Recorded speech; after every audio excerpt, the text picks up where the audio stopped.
Hello students, तो आज हम क्लास 11th का first chapter introduction to micro economics यहाँ पर स्टडी करेंगे।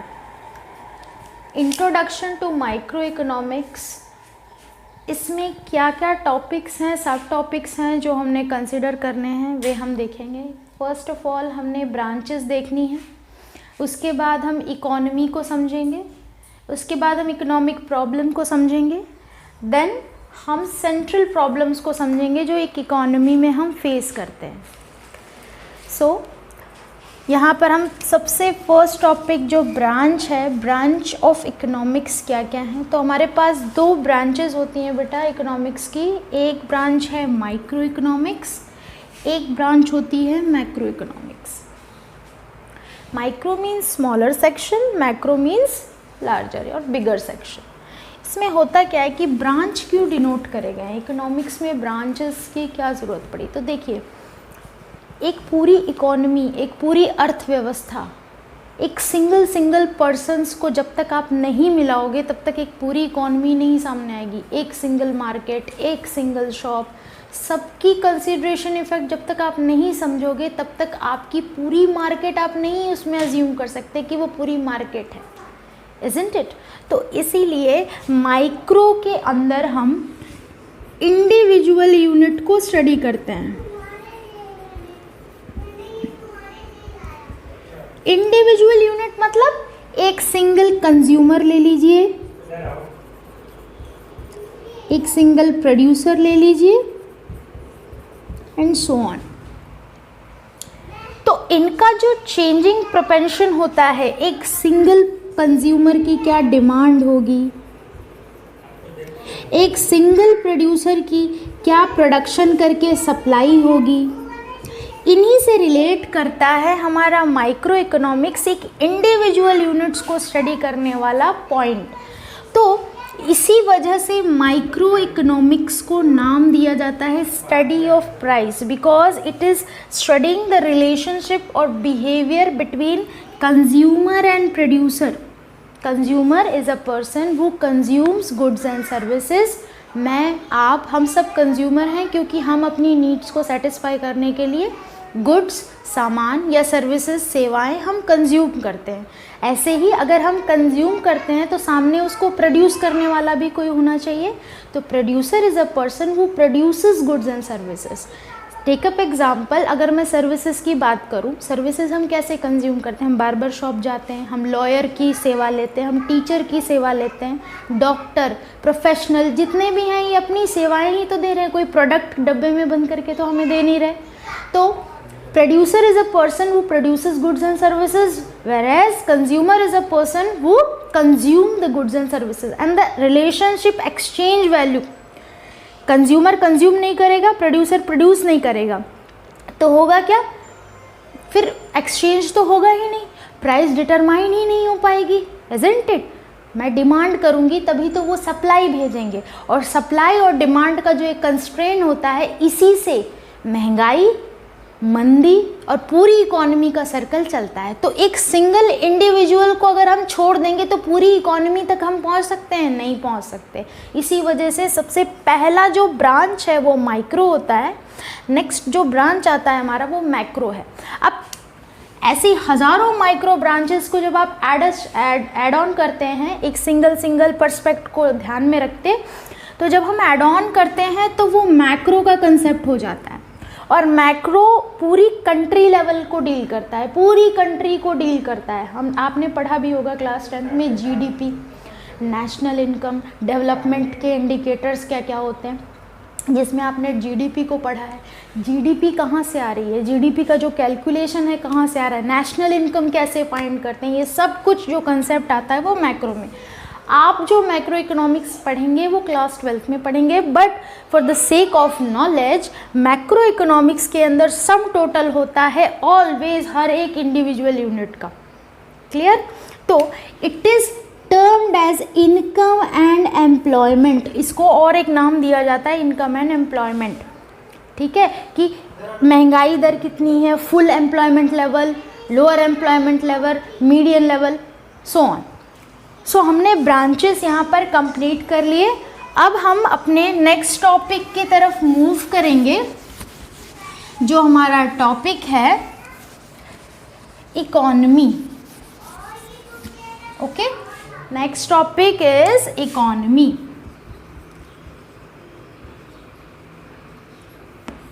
सिंपल शब्दों में आप समझ लीजिए, इकोनॉमी ऐसी जगह जहाँ पर एक इंडिविजुअल जाता है और वो कुछ अर्निंग कर लेता है। अब हमारी कंट्री के अंदर इकोनॉमी है, जो अर्थव्यवस्था पूरी है, इसमें कई लोग अलग अलग सेक्शंस में काम करते हैं। कुछ लोग खेती बाड़ी में हैं, कुछ लोग प्रोडक्शन सेक्टर में हैं, कुछ लोग सर्विसेज देते हैं, so on and so fourth. तो इस वजह से होता क्या है कि इकोनॉमी एक सिंगल नहीं होती, इकोनॉमी पूरी होती। इकोनॉमी पूरी होती। इंडियन इकोनॉमी की अगर बात करूँ तो it is majorly, Indian economy पूरी हम देखें तो एक आती है प्राइमरी, नेक्स्ट सेकेंडरी और फिर टर्शरी। प्राइमरी में आप ले लीजिए एग्रीकल्चर एंड अलाइड एक्टिविटी, यहाँ पर कुछ लोग इन्वॉल्व होंगे, यहाँ पर कुछ लोग अर्निंग कर रहे होंगे। सेकेंडरी सेक्टर में आप इन्वॉल्व कर लीजिए प्रोडक्शन सेक्टर, मिल्स, फैक्ट्रीज, जहाँ पर गुड्स और सर्विसेज को बनाया जाता है। सर्विसेज को बनाया नहीं जाता, वैसे सर्विसेज को बेचा जाता है, जैसे कि बार्बर शॉप हो गए, आपके वेयर हाउसेज हो गई, है ना, सॉरी वेयर हाउसेज नहीं, वो सर्विसेज में आ जाएंगी, बार्बर शॉप भी नहीं, वो सर्विसेज में आ जाएंगी। यहाँ पर मैन्युफैक्चरिंग होती है, सिर्फ और सिर्फ मैन्युफैक्चरिंग, जैसे कि कार मैन्युफैक्चर होना, शर्ट्स मैन्युफैक्चर होना, टॉयज़ हो गए, बड़े सारे गुड्स सामान जो मैन्युफैक्चर होते हैं। अच्छा, तो क्या एग्रीकल्चर और क्या प्रोडक्शन बिना सर्विसेज के पॉसिबल है? नहीं है। छोटा सा एग्जांपल देती हूँ मैं। एक मिल है जो टोमेटो केचप बनाता है। अब इसके लिए इसे टमाटर चाहिए, टोमेटो चाहिए केचप बनाने के लिए। तो इसे ये जो टोमेटो है वो इसका रॉ मटेरियल कहाँ से मिलेगा? इसे ये रॉ मटेरियल तो एग्रीकल्चर से मिलेगा। फार्मर प्रोड्यूस करता है टमाटर, फार्मर ही तो प्रोड्यूस करता है। तो फार्मर से ये अवेलेबल कैसे होगा इस तक? क्योंकि फार्मर तो पता नहीं कहाँ कहाँ प्रोड्यूस कर रहा होगा। तो यहाँ तक अवेलेबिलिटी जो पहुँचाने में काम आई वो आई ट्रांसपोर्ट। फिर ट्रांसपोर्ट करके जिस दिन लाए उसी दिन बिक गया? नहीं, तो उसको कहीं स्टोर करना पड़ा, वेयर हाउसेस। वेयर हाउसेस में लगने वाले मेंटेनेंस चार्जेस वगैरह वगैरह के लिए कोई अपनी जेब से खर्चा नहीं करेगा, तो बैंक्स की ज़रूरत पड़ती है। तो ये सब क्या दे रहे हैं? ट्रांसपोर्ट, वेयर हाउस, बैंक ही अपनी सर्विसेज प्रोवाइड कर रहे हैं। तो primary sector, secondary sector, tertiary sector, ये तीनों ही आपस में लिंक्ड होते हैं और इन तीनों में ही कैसे कैसे कंजम्पशन, इन्वेस्टमेंट और एक्सचेंज की वैल्यू से एक पर्सन इकोनॉमी के अंदर रह करके कैसे कमाई करता है। ठीक है, कंजम्पशन, जैसे एक एग्जांपल लीजिए, मैंने कहीं पर 10 रुपए की चॉकलेट खरीदी, इट मीन्स कंज्यूम करने के लिए खरीदी, तो मेरे लिए तो वो खर्चा है, बट सेकंड जो सामने वाला पर्सन है उसके लिए वो इनकम है। तो फ्लो हो गया, एक जगह कंजम्पशन क्रिएट हो रहा है तो एक जगह इनकम क्रिएट हो रही है। तो इसी एक्सचेंज वैल्यू से हमारा पूरा इकोनॉमी डेवलप्ड है, हमारा पूरा इकोनॉमी स्टैग्नेंट रूप से काम करता है। इसके बाद आपका नेक्स्ट टॉपिक है इकोनॉमिक प्रॉब्लम।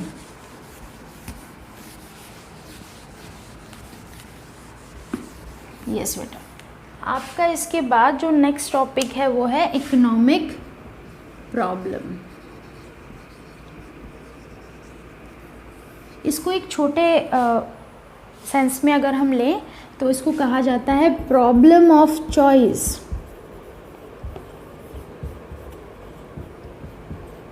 जहाँ पर अराइज हो गई ना प्रॉब्लम ऑफ चॉइस, वही इकोनॉमिक प्रॉब्लम हो गई। मुझे ना चूज़ करना पड़ रहा है, इट मीन्स मेरे सर में इकोनॉमिक प्रॉब्लम अराइज हो चुकी है। अगर मुझे कुछ चूज़ करना पड़ रहा है, अभी मैं आती हूँ इस पर कि चूज़ क्या करना है। देखो यहाँ पर ना एक आपको अज्यूम करना है, अज्यूम नहीं वैसे तो ये फैक्ट ही है। सबसे पहला एक पिरामिड देखिए, ह्यूमन वांट्स हैं,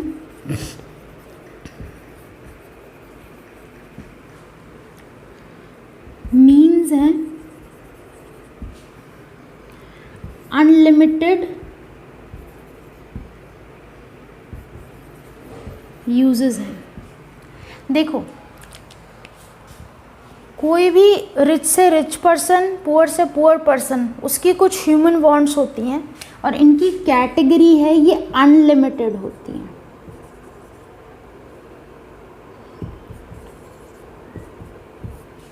ह्यूमन वांट्स अनलिमिटेड होती हैं, अनलिमिटेड होती हैं, इनका कोई लिमिट नहीं है। एक वांट जैसे ही सेटिस्फाई होगी अनदर तुरंत अराइज हो जाएगी, फिर वो सेटिस्फाई होगी, फिर वो अराइज होगी। अब हमारी जो ये वांट्स क्रिएट हो रही हैं, इनको सेटिस्फाई करने के लिए, इन वांट्स को सेटिस्फाई करने के लिए जो हमारे पास मीन्स होते हैं, संसाधन, रिसोर्सेज जो मीन्स हैं हमारे पास, वो कैसे होते हैं बेटा? ये सारे के सारे मीन्स लिमिटेड होते हैं। कैसे होते हैं? लिमिटेड होते हैं। हमारी वांट्स तो अनलिमिटेड है, लेकिन रिसोर्सेज जिनसे मेरी वांट सेटिस्फाई होगी वो बहुत ही लिमिटेड होते हैं। और यही जो लिमिटेड रिसोर्सेज हैं उनके अनलिमिटेड यूजेस हैं, या मैं कहूँ अल्टरनेट यूजेस हैं। बड़े सारे यूजेस में मैं इसको ले सकती हूँ। एक एग्जाम्पल यहाँ पर देखिए, मुझे बहुत अमीर होना है, रिच होना है, तो ये मेरी वांट हो गई, मेरी इच्छा हो गई। अच्छा, मुझे ये वांट सेटिस्फाई करने के लिए जो मेरे पास रिसोर्स है, मेरे पास जो संसाधन है, वो एक लैंड है, ज़मीन का टुकड़ा है, ठीक है। इस ज़मीन के टुकड़े को अगर मैं देखूं तो ये एक बहुत ही लिमिटेड रिसोर्स है, मेरे पास और कुछ नहीं है जिससे मैं अपने इस ड्रीम को पूरा कर पाऊँ, ठीक है। अब मैं क्या करूँगी, इस लैंड की अपॉर्चुनिटीज़ देखूँगी, क्या क्या है, अल्टरनेटिव यूजेस देख रहे हैं। यहाँ मैं स्कूल खोल सकती हूँ, यहाँ मैं रेंट पे इसको दे सकती हूँ, या मैं इसको एग्रीकल्चर में इन्वॉल्व कर सकती हूँ। Getting my point? तो अगर एग्रीकल्चर में मैं जा रही हूँ, रेंट में मैं जा रही हूँ, या स्कूल में जा रही हूँ, सी फॉर एग्जांपल इससे मुझे 50,000 मिल रहे हैं, इससे 60,000 मिल रहे हैं, और इससे 70,000 मिल रहे हैं। Getting my point? अगर मुझे इससे 50,000 मिल रहा है, इससे 60,000 और इससे 70,000, तो मैं किसको अप्रोच करूँगी? इसे।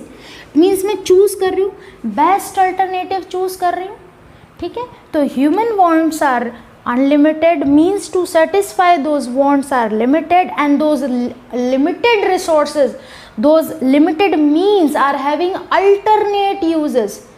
So we have to choose the best alternative.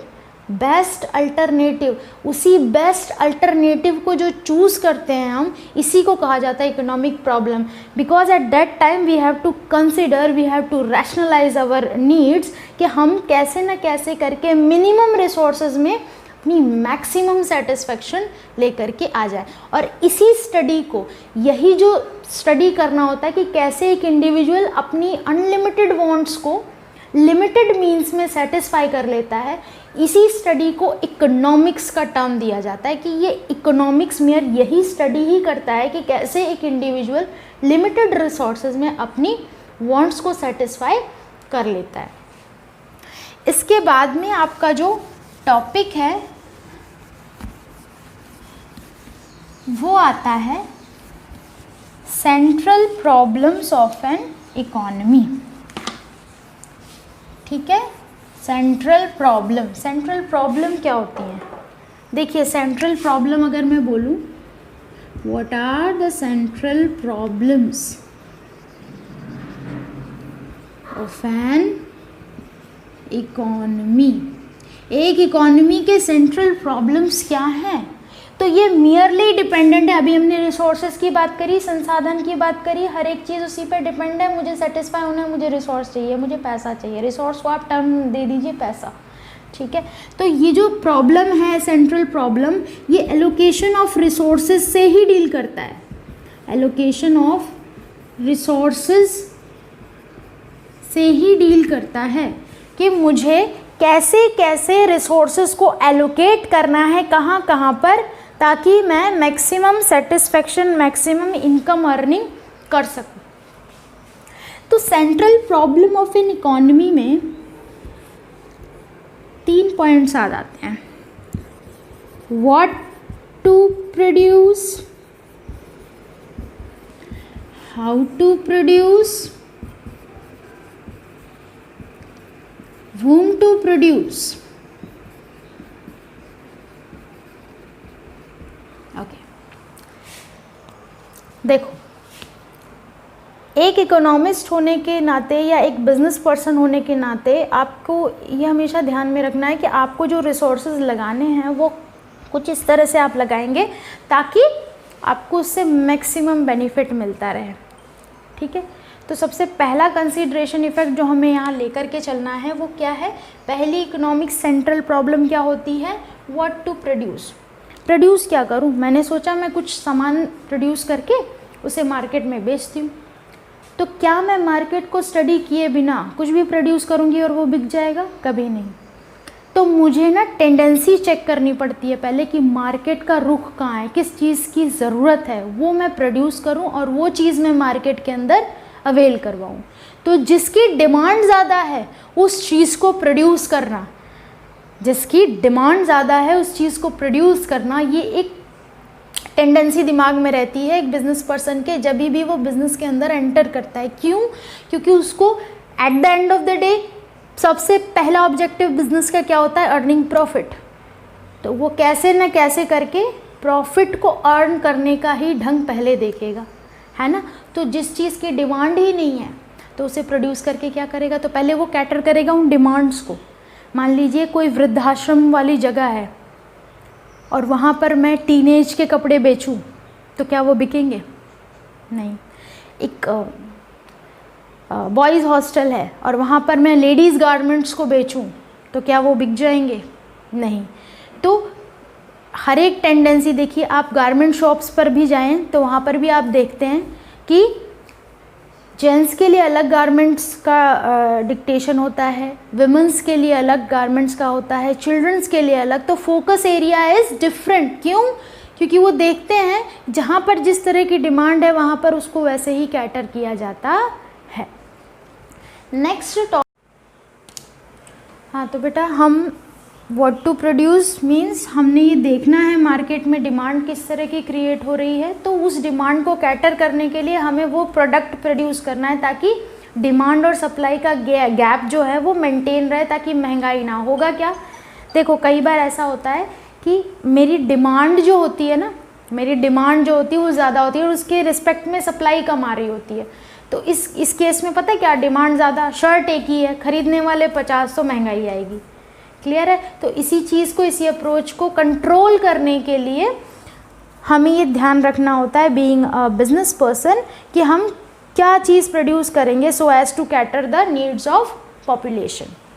Next is how to produce. अब हमें ये भी देखना है कि हमारा जो बिज़नेस सर्कल है या हमारा जो बिज़नेस साइकिल है वो बड़ा है, छोटा है, with regards to our investment also. तो मैं किस तरह की टेक्निक को यूज़ करूं जिससे मैं प्रोडक्शन करूं? देखिए दो तरह की टेक्निक्स होती हैं प्रोडक्शन में। एक होता है आपका labour intensive technique, labour intensive technique, और एक होता है capital intensive technique, intensive technique. देखिए दोनों ही चीज़ों में ना कोई प्रॉब्लम नहीं है, लेकिन आपको अपना लेवल चेक करना होता है। देखिए आप बहुत स्मॉलर सेक्शन में कोई बिज़नेस कर रहे हैं तो आप हाई फाई बड़ी महंगी महंगी मशीन्स तो ख़रीद नहीं सकते, आप मज़दूरों को ज़्यादा लगा लेंगे, है ना। तो आपको अपनी कैपिटल इन्वेस्टमेंट के ऊपर ध्यान रख करके काम करना होता है इसके अंदर। तो दो तरह की जो ये टेक्निक्स हैं, अगर मुझे कुछ सामान प्रोड्यूस करना है तो मैं क्या ज़्यादा लेबर्स को लगा करके प्रोड्यूस करूँ या लेबर्स की जगह पर मशीन्स को लगा करके प्रोड्यूस करूँ। अगर मैं ज़्यादा इंटेंसिविटी लेबर्स को देती हूँ तो इससे क्या होगा? एम्प्लॉयमेंट ज़्यादा जनरेट होगी, लोगों को काम मिलेगा, रोज़गार मिलेगा। सेकेंड, अगर मैं कैपिटल इंटेंसिव भी करती हूँ तो टेक्नोलॉजी का डेवलपमेंट होगा ज़्यादा, ठीक है, टेक्नोलॉजी का अपग्रेडेशन होगा। तो इससे जो मेरा गुड्स भी बनेंगे उनकी भी जो क्वालिटी होती है वो हायर लेवल की हो जाएगी। Getting my point? नेक्स्ट आता है whom to produce। Third, whom to produce। whom to produce। तो whom to produce में भी यही होता है कि आपको यहाँ पर ये ध्यान देना है कि आप किसके लिए प्रोड्यूस करना चाहते हैं, आप किसके लिए प्रोड्यूस करना चाहते हैं। प्रोड्यूस किस सेक्शन या किस पॉपुलेशन को टारगेट करके आप प्रोड्यूस करना चाहते हैं। बच्चों को टारगेट कर रहे हैं, बड़ों को टारगेट कर रहे हैं, टीनेजर्स को टारगेट कर रहे हैं, ओल्ड एज पर्सन को टारगेट कर रहे हैं, किसके लिए टारगेट कर रहे हैं या क्या पॉपुलेशन को आप टारगेट करके रखें। ठीक है, कि बच्चों के लिए गुड्स आप प्रोक्योर करवा रहे हैं, टीनेजर्स के लिए गुड्स आप प्रोक्योर करवा रहे हैं, या फिर किसी भी सेक्शन ऑफ सोसाइटी, किसी इंडिविजुअल बिजनेस पर्सन के लिए कोई सामान कराना चाहते, कुछ भी आपको ये टारगेट ज़रूर अपने दिमाग में रखना है कि आप किसके लिए प्रोड्यूस कर रहे हैं। ठीक है, तो ये हमारा फर्स्ट पार्ट जो है ये यहाँ पर कंप्लीट होता है। Next part is coming soon.